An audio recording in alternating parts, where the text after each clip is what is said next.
And what am I doing today? Today I am looking at these acrylic paint marker pens. As you can see here, I think they're from Subzi. You let me know what that is. These are some acrylic marker pens that I got from my art teacher. I patronized him and I bought these set from him. I don't know what's going on, guys. It looks like April is going to be the month of the paint pens after all, because we have already looked at 3 different types of acrylic paint marker pens, and this is actually our 3rd type here. And I will actually put in as a part of this my entire stuff of the Posca pens, because apparently April is the month of the acrylic paint marker pens, or paint pen markers, or I'm not sure how you pronounce it. Okay, so what we're looking at is these paint marker pens. He had an 18 marker set, and it actually came in this box here. As you can see, 18 marker pens. Thank you for focusing. Acrylic marker pens, 18 colors, waterproof, quick dry, non-toxic, and no odor. To the back of it, we read how we're supposed to. Could you guys just focus on it for a minute and leave my hands alone? Let me cut off the light. Thank you. Yes. As you can see, it says how many marker pens there are in there, how you should prime it. And do not try to swallow the cap or paint. Choking hazard, especially for children under the age of 3. Must store horizontally and vertically. One of the things I found fascinating about this box is it actually includes the ingredient that is, the ingredients that is in this acrylic paint markers: ethyl alcohol absolute and polyvinyl brutherol. I don't know who the manufacturer is and where we can find them. Basically, that's it. Now, when we're looking at these pens, we can see all 18 colors, and as you saw on the box, it does not have any color names, nor is there color names on the barrel. Let's focus on the pen instead of my hand. Let's choose a darker color. Maybe you want a darker color to focus on. It shows how you can prime the paint markers, and this doesn't want to focus. It gives you a little instructions on how to prime it. Shake several times, press the tip. I'm reading this little thing to the bottom. Not suitable for children under the age of 3, made in China. You can see the, oh gosh, the glare is killing here. The Subzi acrylic paint marker logo marks on anything. Water-based pigment ink, strong covering force. Is that what it says there? I did not read it. Sunproof and waterproof. I especially noted when dry, and in the corner there, this thing doesn't want to focus on my hand, so I can block out some stuff and get it to focus there. This little marker right here, come on, focus for me, is actually where it says 0.7 millimeter size nib. And let's look at that little nib right there. Yeah, there's where it says it. Thank you. Yeah, this is how it looks. Let's compare this to a Posca. Once again, we're back here again looking at the other types of acrylic paint markers that I have, and this is the nib.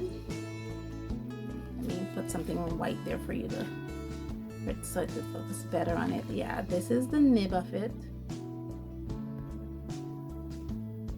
This is how it looks compared to a Posca.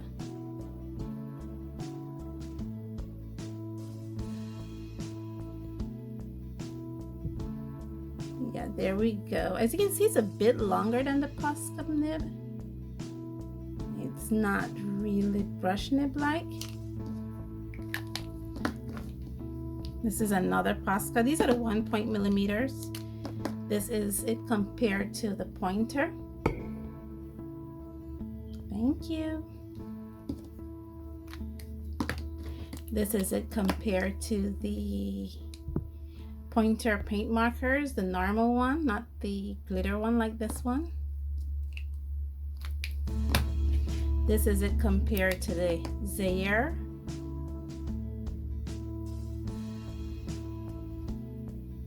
Yeah, it's a very chunky nib compared to the Zaire. And this is it compared to the Milan Flourglass. As you can see, the Milan Flourglass is a very chiseled nib. So yeah. Not sure why this thing doesn't want to focus. You might imagine I've already swatched them out. And they have numbers. Because there's no color name on this, what I done was that I engraved some numbers on it right there. So this is number 11 right here, so I can know the distinction instead of having to swatch it out constantly to find the right shade of green that I want, because it does come with 2 greens, 2 yellows, or 2 yellows, 2 blues, 2 brown like colors, 2 violets. And this is how it's swatched out on black. And I just put 1 stroke down to show the size of their nib. One of the interesting thing about this is it does come with a gold and silver, similarly to the Zaire, which comes with a gold and silver. And I'm kind of okay with that because I'm not really a metallic kind of person. And so I didn't get the pointers metallic. This is how it compares to all of them. As you can see, it's a bit more opaque than the pointers or the Posca, believe it or not. It's a bit more opaque than those. Definitely more opaque than the Milan. Sorry. You can see here. Okay, so now I was looking for information of these on Google and I couldn't find any. I even scanned the barcode hoping to do a search, and I honestly couldn't find any information on these paint markers, so I don't know anything about them, only that they're made with acrylic paints and what is said on the barrel, that they're pigment based. Covering force, I don't know what it says, strong covering force. I guess it means it's opaque and sunproof. This is what I'm looking at. It's opaque and sunproof, and that it's waterproof. I guess that's what it means by strong covering force. As you can see there, it doesn't want to focus too much on that, those little wordings, but that's what it says there. It comes in a black barreled, and it does have that nib. So there's no information that I could find on these markers to say what they are. One of the things I found interesting with this exploration of these pigment markers, and now this becomes number 5, 6 pointers. Let me use my swatch card. I'm trying to figure out how much acrylic based markers I have now. Poscas, Milan, Zaire, pointers, and now this Sub-Zit. With this now, this is number 6, and none of them say the type of pigment there is in them. You know, there's no, oh, this is PY3 and a PY and a PW6. There's no information about what kind of pigment are in these markers, and that is something that I would like to know. But I guess they're gonna sell their secrets if they say what pigment they make these colors from, which, as someone who loves art supplies, that's something I'm always curious about, especially when I get art supplies that, you know, that I want to work with. I would love to know the pigment that are in it. And I honestly, I don't believe that it's too much for the manufacturer to say, well, we made this out of pigment this. You don't have to give me the formula. I'm not asking you what the binder to pigment ratio is, or what, you know, or what is the content of the entire thing. I just would like to know what pigment it's made from. And manufacturers out there, that's something that is very useful for artists like me, especially when it comes to color mixing. You know, finding out the pigment combination is something that's very useful to let us know how well to mix these colors together. Okay guys, the rant is finished. I know, right? Maybe I'm getting sleepy. And now it's time for us to finish the other half of this spread. We'll be coloring the giraffe, and he's such a lovely little giraffe too. So we're looking at him, and I think he's just perfect for these size nibs. One of the things I should make note is that with these, you don't have to prime a lot, but the nib is very, very hard, like super hard. So just be mindful of that, how hard the nibs are. And of course, I am not going to be going through this in time lapse because really and truly, guys, it's just a little creature. And I'm already a quarter of the way through. One of the things I should let you guys appreciate is the sound of this. So let me stop it here and let me put you guys appreciate the sound.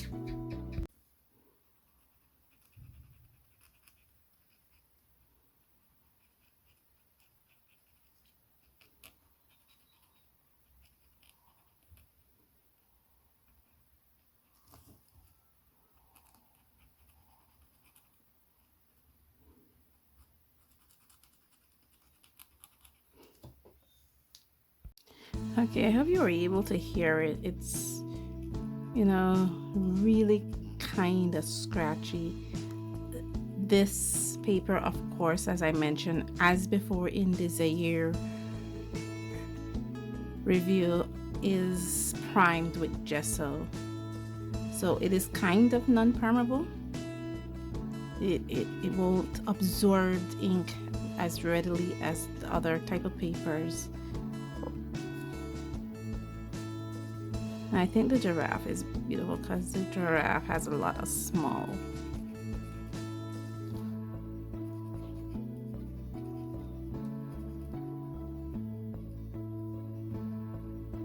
points.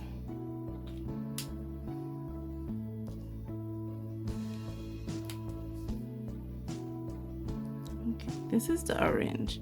One of the things I appreciate about this is that some of the colors I don't need. It's very, it releases a lot of ink. Like this orange color here, that what I call number 3, releases a lot of ink. So I have to be really mindful how I use it, because it didn't even go dry. Like towards the end, I can feel the yellow going dry, but this just released a lot of ink. So a lot of these spots are just doubles, not even color. I just have to double it on because it's just releasing a lot of ink.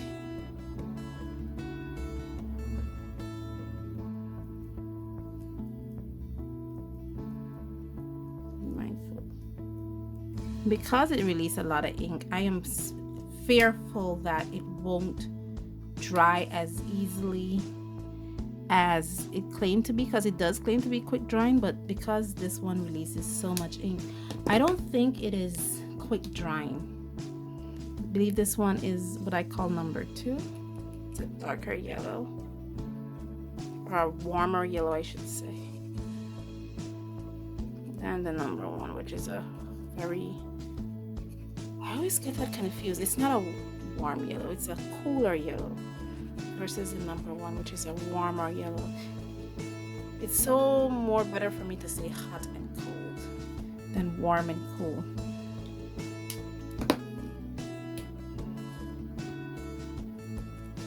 We're almost done, guys. This is almost finished. Just waiting for the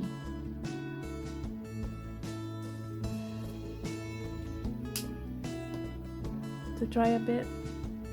And here we are. We're done with the little giraffe. Yeah, I think he's cute too. Let me know what you think of these in the comments below. I have inadvertently turned April into the month of the paint markers. I am sorry. I didn't realize paint markers have become my new obsession. And we're still not done yet, because we need to put all this to a test to really find out what's going on, to put it to the Made by Dawn test, where I goofed up. with these paint markers and really put it through, the grinder. I have been using them a lot, to be honest, and it's become my latest little obsession, so we're gonna look at it. We're gonna do a summary of what's going on, maybe compare the 6 of them that I have. Guys, thank you so much for joining me on this journey. Let me bring you back out. Thank you so much for joining me on this journey, and as always, stay safe, stay blessed, and I'll see you in the next one. Bye.